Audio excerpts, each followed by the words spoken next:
in the city now. Yeah, so I figured she wasn't here, but I thought she was coming. Mr. Chair, we're in public session. We're live. Okay. Good morning, everybody. Welcome to our December meeting, final meeting of the year. I apologize for not being present at either of the locations, but I assure you I did that to spare everyone a very flu-like Christmas. So if you hear me coughing, I apologize. Try to do my best to mute that. But let's get rolling. This morning I know we've got a healthy agenda to get through. So first item of business is approval of the minutes from the November meeting. Can I have a motion, please? I'm going to have to call out. I see hands. Moved. We have Commissioner Weissman has made a motion. I'll second it. Seconded by Commissioner McAuliffe. Commissioner McAuliffe is second. All in favor? Unanimous WebEx, unanimous Commissioner Knox, and unanimous Albany. Yes. Okay, thank you. Item 3 on the agenda, report from staff. Certainly, Mr. Chairman. I'll do a quick run through on some of the outreach activities that we've engaged in since our last meeting. We've conducted a forum on permissible political activities under the Public Officers Law. We had a healthy number of participants. We would have had more had it not been for snow. But we had a number of participants by webinar and live. This past month, the COGL, the National Organization of Ethics Laws, we had 2 of our directors attend that meeting, and I understand it was quite productive. Our newsletter went out. As we typically do put out such newsletters, we think we're making those obviously available. I think one wag noted that who knew that J-COPE did newsletters? Well, we've been doing the newsletters for years, and they're all available on our website for viewing, and they're very helpful. They bring up very pertinent, practical questions with very practical answers. Andrew Bouchard, our Director of Lobbying, along with his staff, have been conducting training for concerning reportable business relationships with colleges. We had a number of people attending that from a number of the small and larger schools, for that matter. We've also done specialized training for the Council on the Arts, and did a major training for SUNY Downstate. We had, I believe, about 130 people attend that as well. So there's been a lot of ethics outreach. In line with the Commission's directions, we are doing this also sort of at a micro level, agency by agency, because they have special needs and there are special questions that are often raised. So that's where we stand in our outreach activities. Update on new website. Did you, Monica, want to? Sure. As many of you know, we've been working to redesign our website, and we're working on this with ITS for more than 6 months now. Our staff, led by Walt McClure and Marlena Diaz, have been working full-time on providing and switching over our content from our current website to our new website, on the design and outlook and the touch and feel of the website. We're at the finish line, and we are really hoping that we're going to be able to roll this out at the beginning of next year, hopefully before the next commission meeting, so we just want to let you know.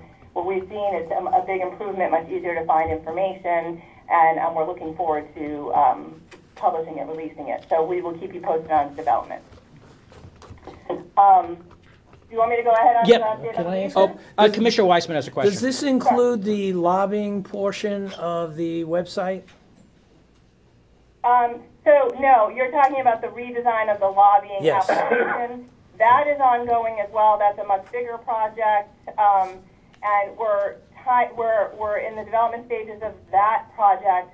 My understanding is that the hope will be that will be rolled out for the next registration period, timing it with the regulations if the regulations are adopted. So it's a big project that's happening. Martin or Andrew could speak to it more specifically. Martin, you have anything to add to that? They're in they're coding, testing ongoing on the project, and I think the expectation is for the next registration period, which begins not January, but the following, Following January. because of the biennial cycle. So it would be 19. Correct. Okay. Yeah, we want to time it to make it, sort of seamless for all the filers and the public. It makes sense that it would coordinate with the registration period. Thank you. With respect to the New York City and Albany leases, as we've been reporting, the Albany lease, I believe, expires in the end of April next year. We are in negotiations working with OGS on either staying in our current space or another space in downtown Albany. The New York City lease expires in early 2019. That's a much longer-term project because the building that we're in houses a lot of agencies. OGS is working with all the agencies within it to try and relocate or stay where we are, and so that project continues. I think they've narrowed it down to about 3 possibilities, and I'm hoping to know more soon about which is going to be most likely to happen. And so it's either going to be we'll stay in the same building, but we may expand our space, and there are going to be substantial renovations to our current building, or we'll move into one of 2 other buildings that are in the same downtown area that have recently been renovated. So it'll be a significant upgrade either way. If anyone has specific questions, I'm happy to address them or talk about them offline.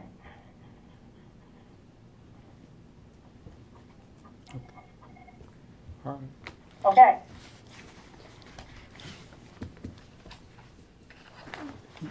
Mr.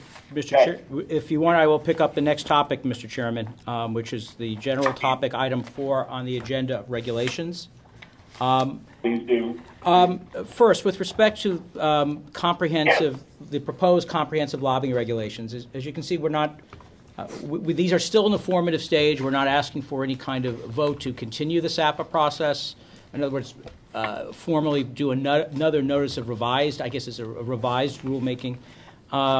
We're still in the process of articulating the answers to the questions that have been posed by the Commission and by others that were raised in our outreach for comments. There are 4 principal areas that are addressed in the draft that you see, 3 of which staff is prepared to go through with the Commission today. 1 we will not commence today. That is the area that deals with procurement.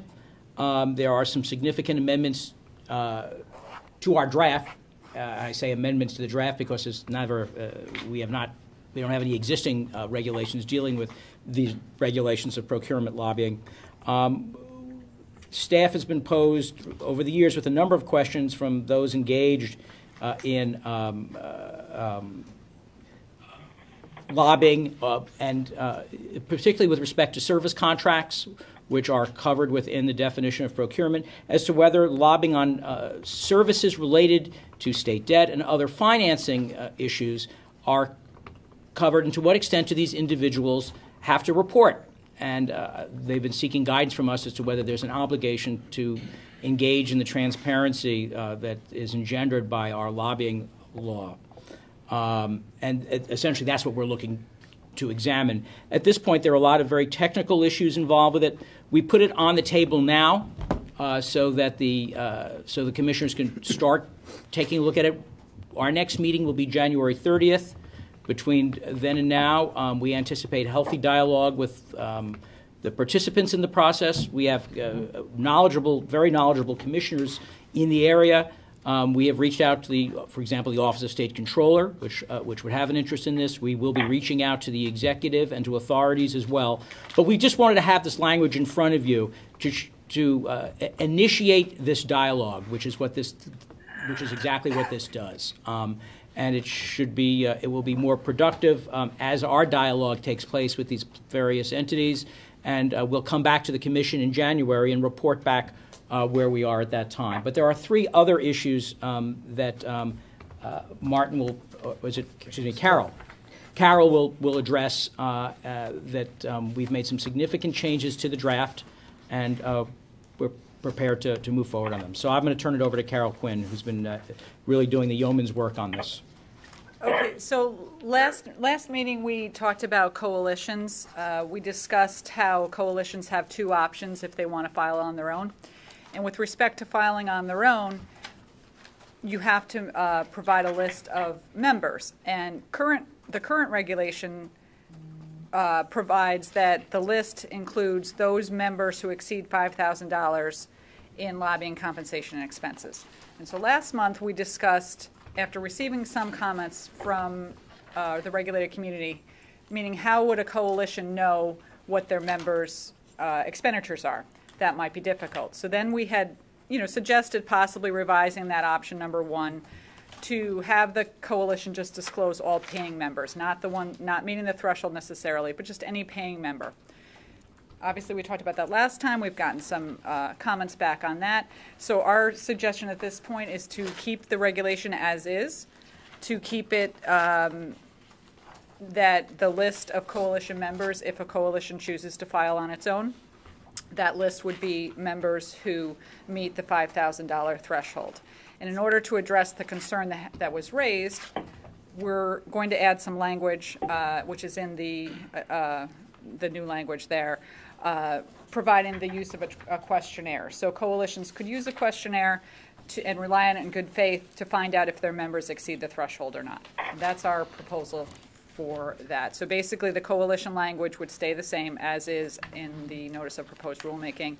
We would add in the questionnaire piece. That's it. And then moving on to another point we discussed. What's that? Was that 943.5? Is that what? It's 943.9 H3. Okay. It's on page, the coalition piece is on page 57 to 60. What you have in front of you. Right. So if there aren't any questions on coalitions, I'm going to move to billboards. Okay, please move on. Thanks. Okay. So the billboard language is on actually page 19. It's 943.6. The regulations currently provide that direct contact for direct lobbying purposes may include public communications broadcast to more than just a public official when the clear intent is to reach a public official, including, for example, a billboard placed on a highway exit leading into the Capitol or a rally held outside the Capitol. We received many comments on this, both from good government groups, the regulated community, and some of our own commissioners. So at this point, we're suggesting deleting that provision, provision F on page 19. Bear in mind that rallies and billboards will still possibly be covered under grassroots lobbying in 943.7, and perhaps that's the most appropriate place for that. So we are suggesting removing F to address concerns raised. Okay. And then But we're going to add, but not limited to. We've added, let's say, an additional under 943.6A1I. So we had previously had it defined A through G, and we're adding but not limited to up top now, correct? right. And that's consistent, Commissioner, with G that said other conduct of a similar nature. It reads a little clearer putting it up front rather than just making it that way. So. Good. Thank you. Okay, and then moving on to lobby days, which I don't think we've discussed very much, if at all. This is on page 22 of 943.6B4. So the regulations in general, as we've said before, is trying to provide clarity to various lobbying situations, questions we've received. And we do get questions on lobby days and how do I handle a lobby day. So the regulations, again, are trying to provide clarity to many areas, including this one. So the regulations address lobby days, including when an organization holding a lobby day has to list an employee or a designated lobbyist as an individual lobbyist based on their activities at the lobby day, and also what expenses from a lobby day are attributable to the organization. So similar to the way we treated social media activities in an organization and when employees must be listed as individual lobbyists, similar to that, these regulations clarify that an employee of an organization holding a lobby day is engaged in direct lobbying and must be identified by the organization as an individual lobbyist only if the employee, as part of their job duties, makes direct contact with a public official and speaks on behalf of the organization at the lobby day. So hopefully that provides clarity on when an employee must be listed as an individual lobbyist. It likewise clarifies that an organization must list a designated lobbyist as an individual lobbyist if that person makes direct contact with a public official and speaks on behalf of the organization at the lobby day. We also specifically state in the regulation that an organization is not required to list volunteers or members of the organization as individual lobbyists. So we clarify when an employee has to be identified and when a designated lobbyist has to be identified, and we specifically state that volunteers and members do not have to be listed. Regarding expenses, the regulations provide that an organization must disclose reportable expenses attributable to the lobby day, and we have some examples of what that might include. Time spent at the lobby day if the employees are compensated for their time, staff time allocated to planning the lobby day, expenses for any signs or placards or anything that might be related to the lobby day, and also the transportation expenses. And so that's how we tried to treat lobby days and hopefully address concerns and questions we've had over the past, we've received over the past. And that's it for lobby days, unless we have any questions. Are you going to separately discuss reportable business, or is that part of this as well? The changes. Reportable business relationships? Because I had a comment about page 87, and I don't know if I'm supposed to wait for further discussion or... Go ahead. No, please go ahead and, Commissioner, please go ahead and ask. Okay. The way I'm reading the new language there, a director or whatever, an officer, an equity partner of a client or lobbying firm would be would have to report business connections, even if they're not engaged in lobbying in any way or not even a designated lobbyist.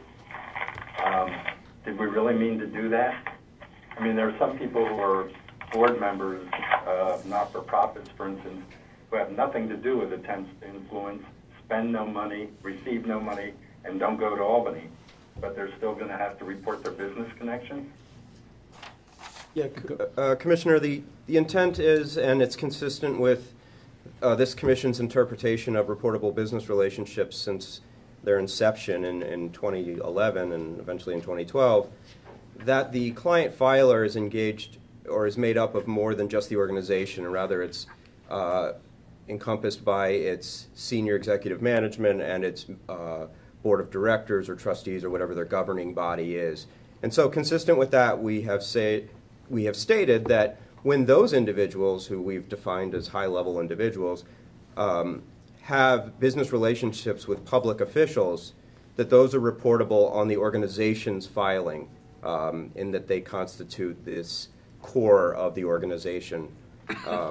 Whether or not they engage in lobbying, they still represent, whether they personally engage in lobbying, they still represent someone in the organization with a fiduciary and public perception as representing the organization. So that's where that comes from. And like I said, that's consistent with this Commission's interpretation going back to the initial RBR statute. Martin, just as a follow-up on that, to make it clear, you're talking about reporting the reportable business relationship. It's not the individual who is on the board that will be doing it. It's the lobbying entity would simply, in their filing, disclose that one of their principals has this relationship. So there's the filing obligation in and of itself, just based on those facts, it falls on the organization, not the individual. Just to make it clear, so both clients and lobbyists have to report their RBR. So what we're talking about, I think in your question, goes to the client's obligation. Right. So the client, I'm American Cancer Society or something, I'm going to have to ask all my board members to, if I'm doing due diligence, about all their business relationships so that that can be included in my filing, even though that a board member may have had nothing to do with ever reaching out, direct, grassroots contact, spending money, receiving money, was merely just on the board because the person, wanted to be on the board for American Cancer Society. That's I think required last now. time I'm sorry. That's required now, Commissioner. That's already practice. It is. And let me just clarify. You don't have to, we made this clear back in 2012 after soliciting input from several different entities that the client can fulfill its obligations by merely, not by merely, but the client can fulfill its obligations by sending out a form, and we provided a sample form that would be acceptable to the Commission, where it simply asks its board members and its senior executive leadership to identify any potentially reportable relationships. It's not a searching analysis that needs to be done of each and every board member's or senior executive leadership's business relations writ large. The entities have been, we, at least from the time when I was a staff member here, we heard, I don't believe we heard any complaints from any entity that the system that we had set up was onerous in any way. Well, I just think it's not required by the statute, and I think that it's going to have a chilling effect on people joining boards. There are a lot of people who don't necessarily want to expose to the world all their business relationships, and if they're not engaged in lobbying and they're merely a board member on a not-for-profit, it's going to have a chilling effect. I would say that it hasn't demonstrated, there's been no chilling effect that's been demonstrated in the 5 years it's been in effect. And again, it does not require the disclosure of all board, just to be clear to anyone who's listening out here, anyone who's on a board or considering joining a board, the regulations do not require that you disclose all your business relationships. That's just simply not true. It's never been true, and these regulations don't change that. Yeah, you have to disclose any contact with any government entity. No, it's payments. There has to be an exchange of money. This is not contacts. This is payment. This is a compensated relationship, and that is what the statute requires. The statute doesn't define client and what it means for these purposes, and so we felt, and going back to 2012 when the Commission first adopted the guidelines that are in effect right now, that you have to look at the client and its management and who exercises control over the client and what relationships it might have. But the definition of RBR is a pretty narrow one, and if you actually look at what the disclosures have been over the years, there's not a lot of RBRs that are disclosed, which suggests that the effect of the RBR is it hasn't necessarily been a chilling effect on people becoming board members, but that people are more conscious of their relationships with public officials. What we did do in the draft regs and what we discussed at the last meeting was we actually did narrow it in response to comments, and that's the definition of high-level individuals. So we did limit it to high-level individuals, but that would include board members. Okay. Let me just state my position for the last time, because we don't have to beat a dead horse here. There are 3 levels by which you can approach this. One is, does the person who's identified in the statement of registration and who's limited by both the gift ban and the reportable business requirement, one is, does that person either receive or expend money? That's the purest form. And that's the one that I think is what the legislative law requires and was aimed and intended to get at. I raised that concern last time, and I thank you for the fact that you parsed at least part of that and corrected it with regard to beneficial clients and coalitions. I thank you very much for that change, and I approve it. The second level, which is the one that you took in the lobbying law, rather, is, well, even if a person's uncompensated, doesn't expend money, they're still a designated lobbyist if they engage in some kind of attempt to influence. And that's fine. Now, I think that goes beyond the statute, but I can live with that. And that is, okay, fine, you're a board member, you're an officer, you're a director, whatever, of a company or a not-for-profit, and you engage in activities attempting to influence legislation. So even though you're not spending money or receiving money, you're still going to be listed because of the fact that you're working on behalf of an organization that is spending $5,000. That's fine. That's reasonable and rational, and it does have an historic basis in the way this commission's always operated, so I can live with that.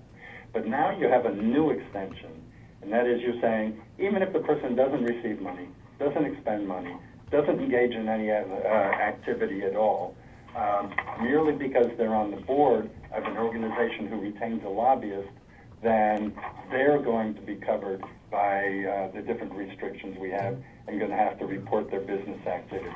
Now, you say that it's not onerous, but it works two ways. If I'm a legislator and I'm thinking about joining a law firm, and the law firm's thinking of hiring me, first thing I'm going to have to do, and the law firm's going to have to do, is ask all the members of the law firm, are any of you a director of or on the board of any not-for-profits who may be engaging in lobbying activity?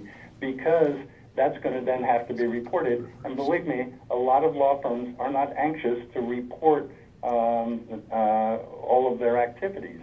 And I'm sorry, you call it not onerous, but it also works the other way around.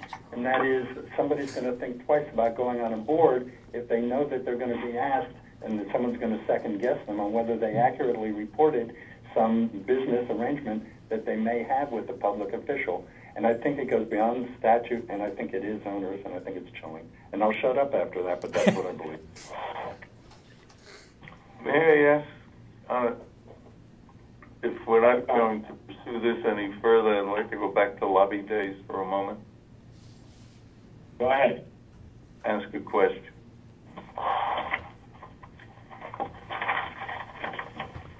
An employee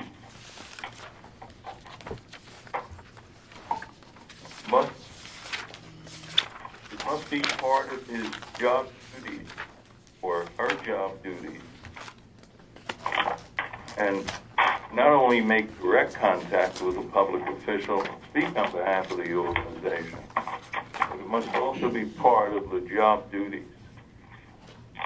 But an individual lobbyist makes direct contact with a public official and speaks on behalf of the organization at the lobby day.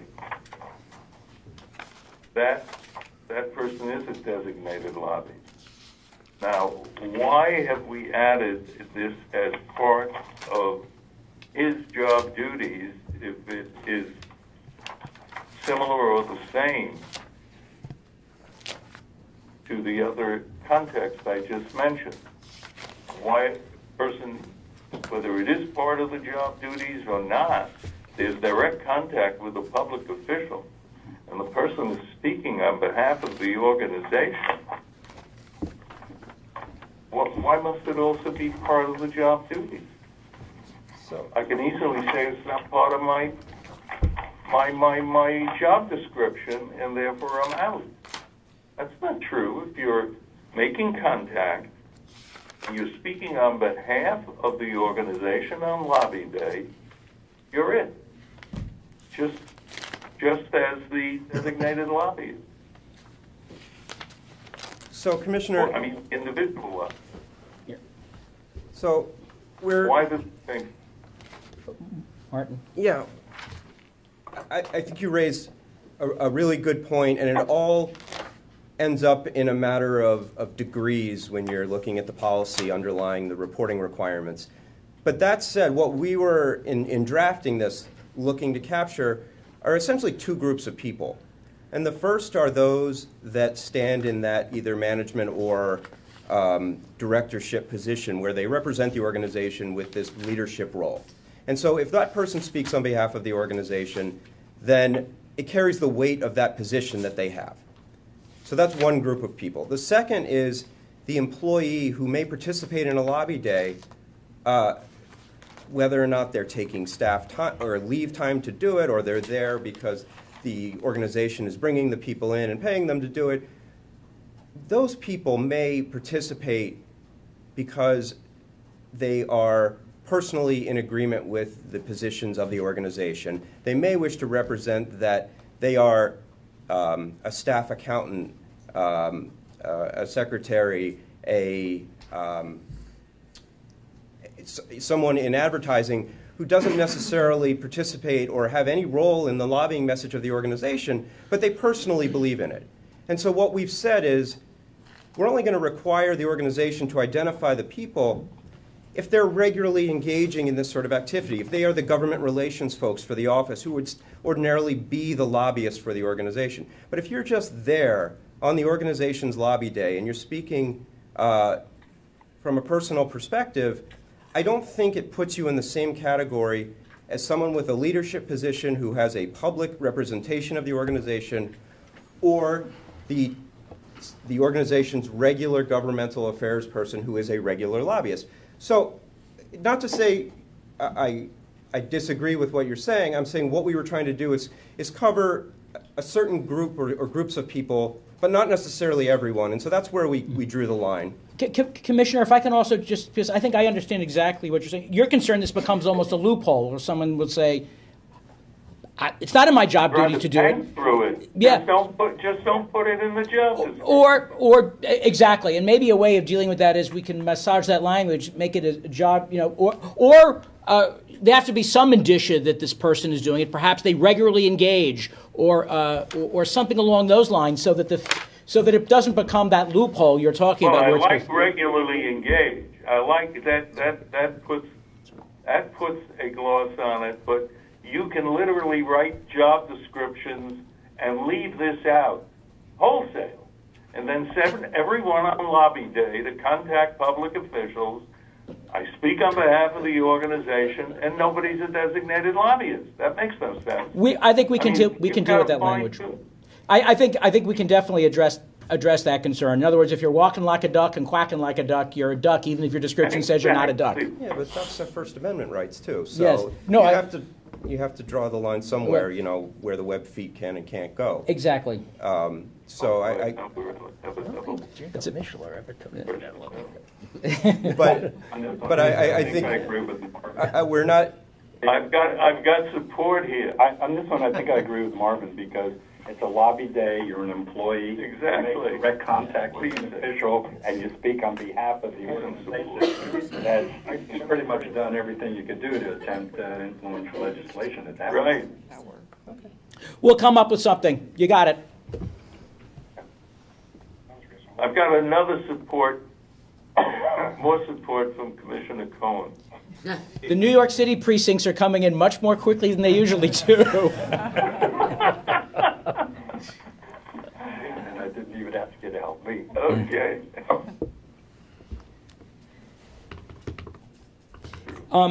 If that's going to be it, this is still a work in progress.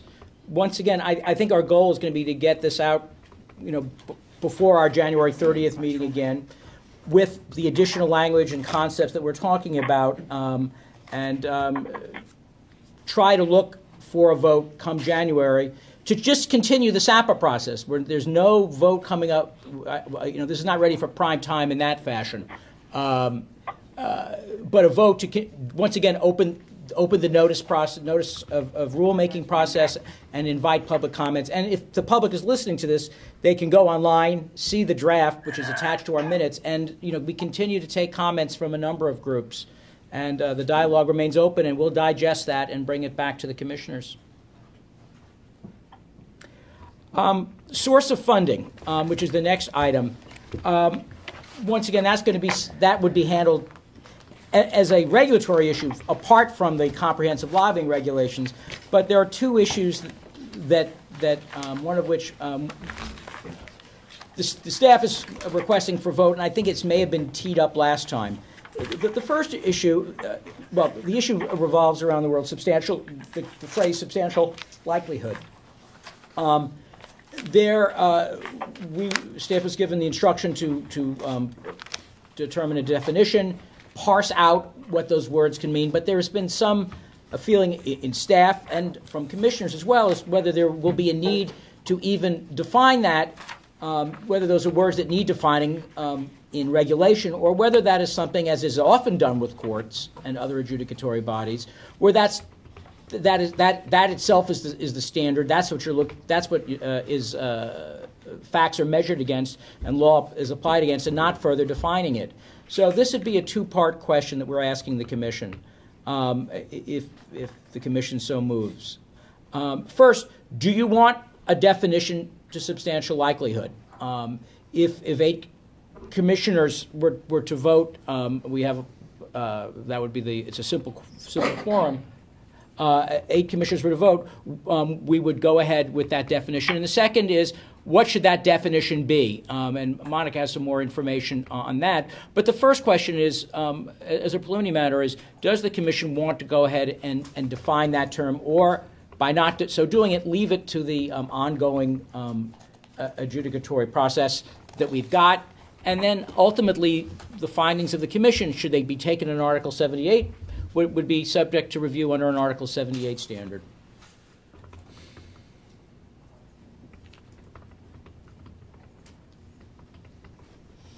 My sense is, before there was a lot of debate with regard to what it meant. So my sense is it makes sense to define it.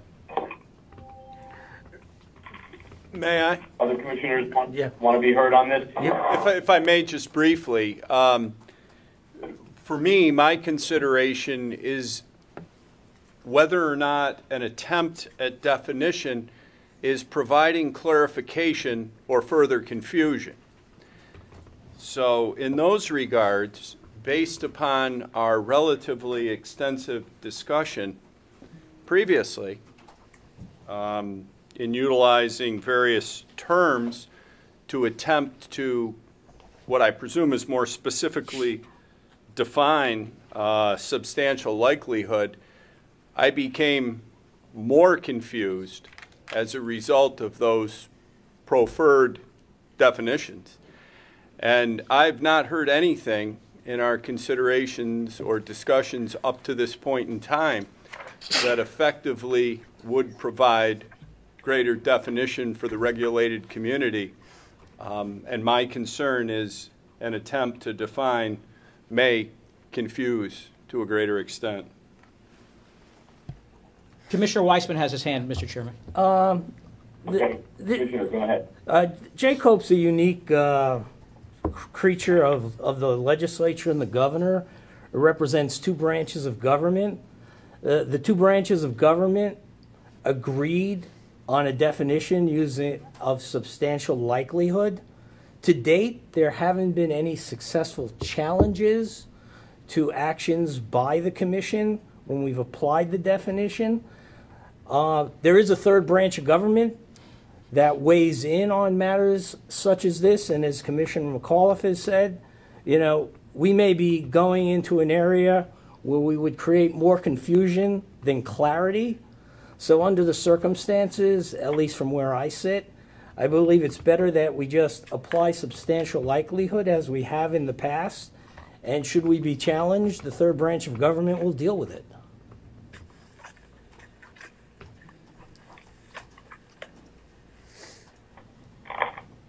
Others who want to be heard? Assuming that there are none, then I think we need a vote on whether or not to define this. Does somebody want to tee up a motion? And once again, just so, if I can, for our minutes, the motion is whether the term substantial likelihood, as used in the source of funding context, should be defined by regulation.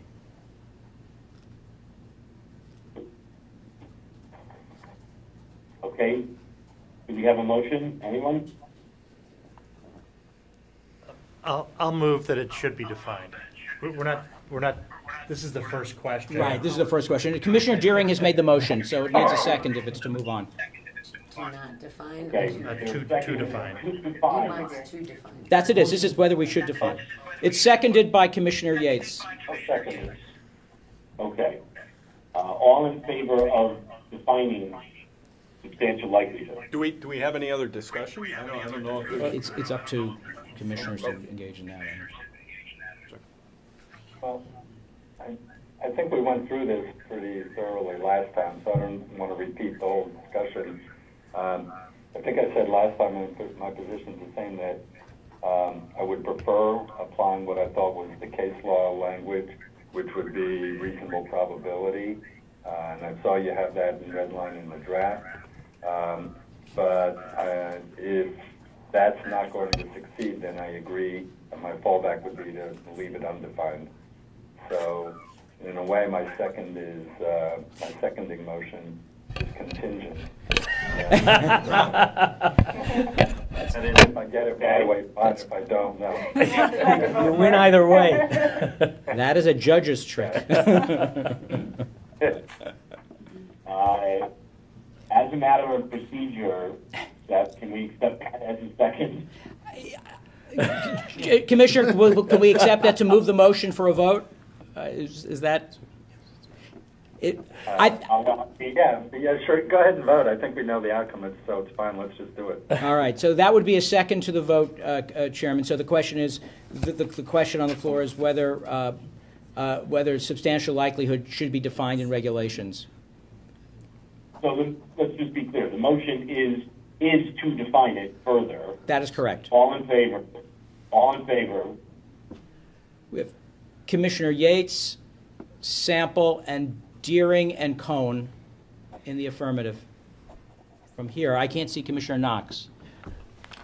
Okay, he hasn't raised his hand. Oh, no. No, that isn't. And then I didn't get Albany. Commissioner Sample, Deering. We have Sample, Commissioner Sample, and Deering. Yates and Cohen. In New York City, we had Commissioner Yates and Cohen. Right. Okay, all opposed?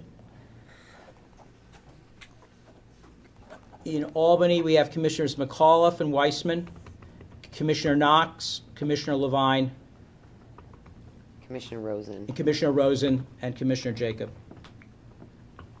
Okay, so the motion does not carry. So we will leave the definition as is. Next item, Beth New and other business. Nothing for public session, Your Mr. Chairman. Your Honor. Your Honor. Your Eminence. At this time, we need a motion to enter into executive session. Can I have a motion, please? So moved. Motion by Commissioner McAuliffe.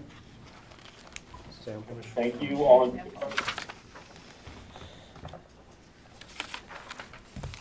Unanimous in Albany. New York City, unanimous in favor. Unanimous Thank in you. WebEx. Public session is adjourned. Okay. McAuliffe and who? Thank you. Stand by, Mr. Chair.